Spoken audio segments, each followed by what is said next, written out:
స్పష్టంగా చెప్తున్నాడు ఇక్కడ.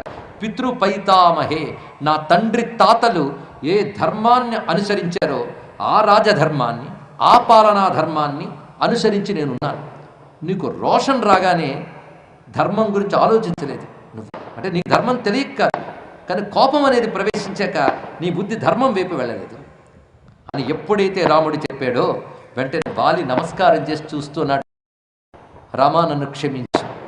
నీలాంటి సత్పురుషులు అధర్మం చేశారని భ్రమించడమే నా దోషము, నా దోషాన్ని క్షమించు అన్నాడు మొట్టమొదటి. ఇది తెలుసుకోవాల్సింది.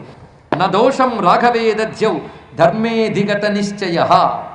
అప్పుడు రాముడు చెప్పిన మాటలు బట్టి ఇది ధర్మమే అని నిశ్చయానికి వచ్చినటువంటి వాలి రెండు చేతులు దోయిలించి, రామా, నీలో దోషము లేదు, నువ్వు ఏది చెప్పేవో అది సందేహము లేకుండా నా అత్ర సంశయ. వాలి అంటున్నాడు, నాకు ఇంకేమీ సందేహం లేదు. త్వమ్హి దృష్టార్థతత్వజ్ఞ, నీకు ధర్మార్థ కామముల గురించి సంపూర్ణముగా తెలిసిన వాడవు. ప్రజానాంచ హితేరత, ఇదివరకు నీ గురించి ఏ సుగుణాలు విన్నానో, ఏవి లేవని నేను నిందించానో ఆ సుగుణాలన్నీ నీ దగ్గర ఉన్నాయని ఇప్పుడు మళ్ళీ నొక్కి వక్కానిస్తున్నాను స్వామి. నత్వాత్మానం మహం శోచే నతారాం నచ బంధవాన్. మొత్తానికి నీ ధర్మానికి నమస్కారం, నువ్వు ధర్మబద్ధంగా నా శిక్షించావు. ఇంకొక మాట చెప్తున్నాడు రామచంద్రమూర్తి, నేను కానీ నిన్ను శిక్షించకపోతే నువ్వు దుర్గతులకు పోతావు, జాగ్రత్త అన్నాడు. చాలా విశేషమైన అంశం ఇక్కడ. ఎందుకంటే ఒక రాజుకి ఫలానా వాడు తప్పు చేశాడని తెలిసాక అతన్ని శిక్షించకపోతే ఆ పాపం రాజుకు వస్తుంది. తెలుసుకోండి. ఇక్కడ పిల్లలకి 14 ఏళ్ళు వచ్చే వరకు వాళ్ళు చేసే తప్పులు, పాపములు తల్లిదండ్రులకు వస్తాయి. అదేవిధంగా ప్రజలు చేసే పాపం రాజుకు వస్తుంది. ఆ రాజు కానీ శిక్షించాడు అనుకోండి, రాజుకి పాపం రాదు, శిక్ష పొందిన వాడికి పాపం పోతుంది, వాడు సద్గతికి వెళ్తాడు. ఇది చాలా గొప్ప విషయం. ఇక్కడ గొప్ప రహస్యం చెప్తున్నాడు. ఇక్కడ శిక్షిస్తే వాడు సద్గతికి వెళ్తాడు. దీనికే మనకి భారతంలో కథ చెప్తారు, శంఖలిఖిత వృత్తాంతం అని అత్యద్భుతమైన వృత్తాంతం. 2 అన్నదమ్ములు ఉన్నారు. ఆ 2 మహాత్ములు, సాధకులు, మంచి తపస్సు చేసుకుంటున్నారు 2 కూడా. అందులో ఒకప్పుడు అన్నగారి తోటలోకి తమ్ముడు వెళ్ళి అన్న లేని సమయంలో ఆ కొమ్మల్లోంచి పళ్ళు తీసుకుని తిన్నాడు. అన్నగారు వచ్చిన తర్వాత, అన్న నీ చెట్టు మీద పళ్ళు తిన్నాను అన్నాడు. వెంటనే నా అనుమతి తీసుకోకుండా ఎందుకు తిన్నావు అన్నాడు ఆయన. అరే అన్నాడు, అనుమతి తీసుకోకుండా తింటే దొంగతనంతో సమానం కనుక, నువ్వు దొంగతనం అనే పాపం నీకు వచ్చింది కనుక ఆ పాపం పోగొట్టుకో అని చెప్పాడు. ఇప్పుడు ఇవి చెప్పినా అలాంటి పాపాలు ఉంటాయని కూడా తెలియదు, ఎందుకంటే దానికి తాతలు లాంటి పాపాలు అలవాటైపోయాయి. ఇది సూక్ష్మమైన అంశం. ఎందుకంటే మహాత్ములకి పరం మీద దృష్టి ఉంటుంది. ఇక్కడ కించిత్ దోషం వచ్చినా దీని ఫలితం తర్వాత జన్మల్లో అనుభవించాల్సి వస్తుంది కనుక వాళ్ళు ప్రతి చిన్నది జాగ్రత్తగా ఉంటారు. తెలుసుకోండి ఇక్కడ. అందుకు వాళ్ళు అంత జాగ్రత్తగా ఉంటారు. అందులో తపస్సులో జీవించే వాళ్ళు ఒక్క దోషం కూడా లేకుండా ఉండాలి. వాడు లేకపోతే వాడు తపస్సులు దెబ్బతినేస్తాయి. అది ఇక్కడ తెలుసుకోవాలి, అంత సూక్ష్మం. అందుకే 2 తపస్సులు. ఇప్పుడు నువ్వేం చేయాలి? ఆ దోషం కడిగేసుకోవాలి. అప్పుడు నువ్వు అర్హుడు అవుతావు, తపస్సుకు అర్హుడు అవుతావు. అంటే దోషం ఎలా కడుక్కోవాలని అడిగాడు తమ్ముడు అన్నని.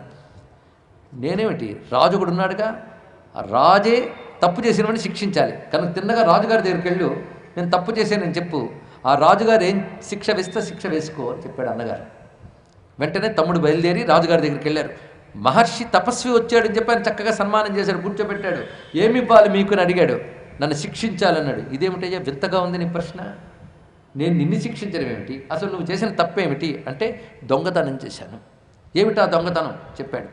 దొంగతనాల్లో అనుమతి లేకుండా తీసుకోవడం కూడా దొంగతనమే, అది చేశాను. వెంటనే అదేం తప్పండి, పెద్దలు మీరు వెళ్ళిపోండి అన్నాడు. నన్ను పంపించేసేవనుకో నీకు పాపం వస్తుంది, జాగ్రత్త. పాపం రాజుకు వస్తే వాడు పాలించడానికి అర్హుడు కాడు. చూడండి, రాజులో పాపం ఉంటే పాలించడానికి అర్హుడు కాడని ఆ రోజుల్లో అనేవారు. రాజులో పాపం ఉంటే పాలనార్హత ఉండదు కనుక నువ్వు నన్ను శిక్షించాలి అని గట్టిగా చెప్పాడు. మరేం చేయాలి? దాని పెద్ద ఆలోచన ఎందుకయ్యా, మీ శిక్షాస్మృతిలో దొంగతనానికి ఏముందో శిక్ష చూపించన్నాడు. ఇప్పటికీ కొన్ని రాజ్యాల్లో, మన దేశంలో కాకపోవచ్చు కానీ కొన్ని రాజ్యాల్లో శిక్ష ఉందండి. వెంటనే అక్కడ న్యాయమూర్తులు అక్కడ చట్టం తీశారు, చూపించారు. ఇక్కడ చట్టం ప్రకారంగా దొంగతనం చేసిన వాళ్ళకి చేతులు నరకాలి అన్నారు. ఇదండి శిక్ష. ఏమిటి అన్నాడు. హాయిగా నరుకు, నీకేం పోయింది అన్నాడు. చూడండి, చేతులు పోయాయని బాధ లేదు, పాపం పోతోందని ఆనందపడ్డాడు అతను. తెలుసుకోండి ఇక్కడ. వెంటనే చేతులు నరికించేసుకున్నాడు. ఆనందంగా వచ్చి, అన్నయ్య నేను శుద్ధుడిని అయిపోయాను ఇప్పుడు అన్నాడు. ఇక్కడ చాలా సంతోషం తమ్ముడు, నువ్వు ఇంత నిర్మలగా రావడం, అదిగో అక్కడ కోనేరు ఉంది, అందులో స్నానం చేసిరా అన్నాడు. ఆయన దాన్ని మునిగొచ్చాడు, 2 చేతులు వచ్చేసి చూసారు. ఇక్కడ అంటే మళ్ళీ చేతులు తెచ్చుకోగలిగినటువంటి మహిమ ఉన్నప్పటికీ కూడా పాపం పోగొట్టుకోవడానికి మహిమలు చూపించకుండా రాజధర్మం ప్రకారంగానే శిక్ష పొందారు. అందుకే శిక్ష పొందవలసిన వాడిని శిక్షించితే రాజు శుద్ధుడవుతాడు, వాడు శుద్ధుడవుతాడు. కాబట్టి నీకు సద్గతి కల్పించడానికై నేను శిక్షించాను. అంటే రాముడు చూపించిన ఈ ధర్మంలో ఉత్తమ రాజధర్మంతో పాటు భగవద్ధర్మం కనబడుతుంది ఇక్కడ. అందుకే ఈ ధర్మం ఒక్కటే మనకు అర్థం కావట్లేదు. అందుకే ఈ ధర్మంలో రెండు కలిసిపోయాయి. భగవద్ధర్మం చూపించాడు, ఎంత దయ. అదే అంటాడు వాలి, నువ్వు నాపై దయ చూపించావు. ఇప్పుడు నీ దండన వల్ల నాకు ఒక పశ్చాత్తాపం కలిగింది. అయ్యో, తమ్ముడి భార్యని తమ్ముడు బ్రతికుండగానే ఎంత పనిచేసేనే అని ఒక వేదన ఉంది నాకు. ఇప్పుడు ఇది పోయింది. ఎందుకంటే నా పాపం అంతా పోయింది. దండన అనుభవించాను కదా. కనుక ఎన్నో నరకాలు అనుభవించవలసిన నాకు ఒక్క బాణంతో నరక బాధల్ని తొలగించి సద్గతినిచ్చి నా దివ్యస్థితికి నేను వెళ్ళగలిగే అర్హత నాకు కల్పించినందుకు నీ కృపకి నమస్కారము.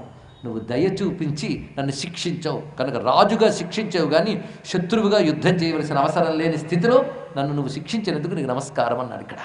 అంటూ ఉండగానే ఏడుస్తూ వచ్చింది తార అక్కడికి.